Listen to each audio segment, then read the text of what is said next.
Hi friends, நான் உங்கள் கவிதா பாலமுருகன் பாலகவி சேனலில் இருந்து இன்னைக்கு வந்து பட்டர் க்ரீம் எப்படி செய்யறது அப்படினா फ्रेंड्स இந்த வீடியோல நான் உங்களுக்கு ஷேர் பண்ணியிருக்கேன். நிறைய பேர் வந்து என்னோட கேக் வீடியோவை பார்த்து சிஸ்டர் அக்கா நீங்க வந்து எல்லாமே டெக்கரேட் பண்ணி போட்டுருக்கீங்க. அது எல்லாமே நல்லா இருந்துச்சு. ஆனா எங்களுக்கு க்ரீம் வந்து கிடைக்கல.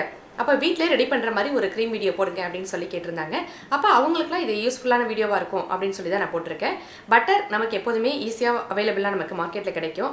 அந்த பட்டர் வச்சு நான் எப்படி க்ரீம் ரெடி பண்ணியிருக்கேன் அப்படின்றத இந்த வீடியோல பார்க்கலாம். ஒரு அரை கப் அளவு 135 கிராம் பட்டர் இன்னைக்கு நான் எடுத்துக்கிறேன். இந்த பட்டர் வந்து அன்சால்டட் பட்டர்.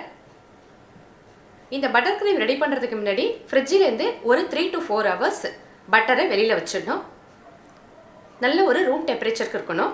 பாருங்க இத மாதிரி ஒரு பதத்துக்கு இந்த பட்டர் இருக்கணும். இந்த பட்டரை நான் எலக்ட்ரிக் பிளெண்டர் வச்சு நான் நல்லா blend பண்ணிக்க போறேன். ஹேண்ட் பீட்டரும் யூஸ் பண்ணலாம். ரொம்ப டைம் அதிகமாகும். இந்த எலக்ட்ரிக் பீட்டர் வந்து ரொம்ப சீக்கிரமா நம்ம ரெடி பண்ணிட முடியும். அதனால நான் இன்னைக்கு இதை யூஸ் பண்றேன். இது நல்ல ஒரு சாஃப்ட்டான பதத்துக்கு வர வரைக்கும் இத நான் நல்லா blend பண்ணிக்கிறேன். நல்ல ஒரு சாஃப்ட்டான பதத்துக்கு கிடைச்சிருச்சு. பாருங்க இத மாதிரி இருக்கணும். ஓகே. இப்போ இதுல வந்து நான் எந்த அளவுக்கு பட்டர் எடுத்தனோ அதை விட 2 மடங்கு அரை கப் அளவு பட்டர் எடுத்த 135 கிராம் 1 கப் அளவு ஐசிங் சுகர் இதோட நான் இன்னைக்கு சேர்த்துக்க போறேன். இந்த ஐசிங் சுகர் தான் இந்த பட்டர் க்ரீம்க்கு ரொம்ப முக்கியமான ஒரு பொருள். இந்த ஐசிங் சுகர் வீடியோ எப்படி செய்யறது அப்படின்றத நான் ஏற்கனவே ஒரு வீடியோல உங்களுக்கு ஷேர் பண்ணியிருக்கேன். உங்களுக்கு தேவைப்பட்டதுன்னா நான் மேலே பின்னாடி கமெண்ட்ல கொடுக்குறேன் பாருங்க. இப்போ இந்த ஐசிங் சுகரை எப்போ யூஸ் பண்ணும்போதும் நம்ம க்ரீம் ரெடி பண்ணும்போது ஜல்லடை வச்சு ஜலிச்சுக்கிட்டு தான் நம்ம ரெடி பண்ணணும். அப்போ தான் நமக்கு ஏர் பபிள்ஸ் எதுவும் இல்லாமல் நல்ல சாஃப்டாக நல்ல வழவழப்பாக நமக்கு க்ரீம் ரெடியாகி கிடைக்கும். இப்போ நான் இந்த 1 கப் ஐசிங் சுகரை கொஞ்சம் கொஞ்சமாக நான் ஜலிச்சுக்கிறேன். ஃபுல்லாக மொத்தமே போட்டு கிண்டிடாமல் கொஞ்சம் கொஞ்சமாக போட்டு இப்போ நான் மிக்ஸ் பண்ணிக்கிறேன். ஒரு ஸ்பேச்சுலா வச்சு ஃபஸ்ட்டு நல்லா மிக்ஸ் பண்ணிக்கிறேன். இந்த பட்டர் க்ரீம் வந்து நம்ம ரெட் வெல்வெட் கேக்குக்கு ரொம்ப அழகாக யூஸ் பண்ணலாம் டெக்கரேட் பண்ணுறதுக்கு. அடுத்தது கப் கேக்கு அப்படின்னாலே எல்லாருக்குமே நினைவுக்கு வருது. சிறு வயதில் நம்ம அதிகமாக இந்த கப் கேக் விரும்பி சாப்பிட்ருப்போம். நான் ரொம்ப சாப்பிட்ருக்கேன் ஃப்ரெண்ட்ஸ். எனக்கு கப் கேக்னா ரொம்ப பிடிக்கும்.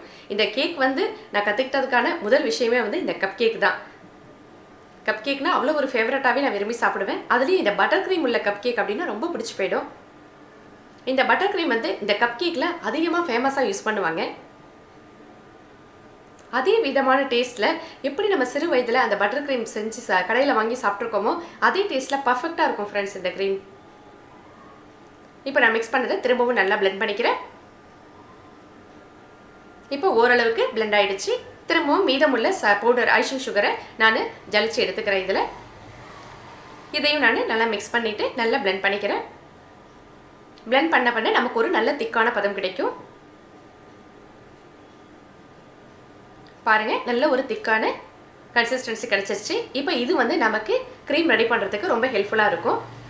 இந்த இடத்துல ஒரு முக்கியமான விஷயம் நான் ஷேர் பண்ணுறேன். என்னென்னா பொதுவாக வந்து இந்த பட்டர் க்ரீம் வந்து சீக்கிரமாக மெல்ட் ஆகிடுச்சு, உங்களுக்கு மெல்ட் ஆன மாதிரி தெரிஞ்சுது, க்ரீம் வந்து நம்மளால் இதில் ரெடி பண்ண முடியாது அப்படின்னு தெரிஞ்சிச்சுன்னா இதை வந்து ஒரு 1/2 hour ஃப்ரிட்ஜில் வச்சு நம்ம யூஸ் பண்ணுறோம்னா நல்ல கரெக்டான ஸ்டிஃபிக்ஸ் நமக்கு கிடைக்கும். நல்ல சில்லுன்னு ஃப்ரிட்ஜில் கூலிங்காக அதிகமாக படுற இடத்துல இந்த க்ரீமை நம்ம வைக்கணும். அடுத்தது இந்த க்ரீம் வந்து தண்ணியானா ஃப்ரிட்ஜில் வச்சு எடுத்துக்கிறோம். அதுவே கெட்டியானா என்ன செய்யறது, ரொம்ப இறுக்கமாக கிடச்சிருச்சு அப்படின்னு நினச்சிங்கன்னா 1 ஸ்பூன் பால் விட்டுக்கலாம். பால் விட்டு இதை மிக்ஸ் பண்ணோம்னா நமக்கு நல்ல இலகி கொடுத்துரும். கரெக்டான க்ரீம் வந்து ரெடி பண்ணுறதுக்கான பதமும் கிடச்சிரும். ஆனால் இன்றைக்கி வந்து நான் எதுவுமே ரெடி பண்ணாமல் கரெக்டாக இருக்குது. 4லேருந்து ஒரு 5 நாள் வரைக்கும் வச்சுருக்கலாம். அப்படி 4-5 days வரைக்கும் ஃப்ரிட்ஜில் வச்சு மேலே ஒரு கவர் போட்டு ஃப்ரிட்ஜில் வச்சுருங்க. ஃப்ரிட்ஜிலேருந்து எடுக்கும்போது திரும்பவும் பீட் பண்ணிக்கணும். பீட் பண்ணிட்டு தான் யூஸ் பண்ணணும். இது ரொம்ப முக்கியமானது.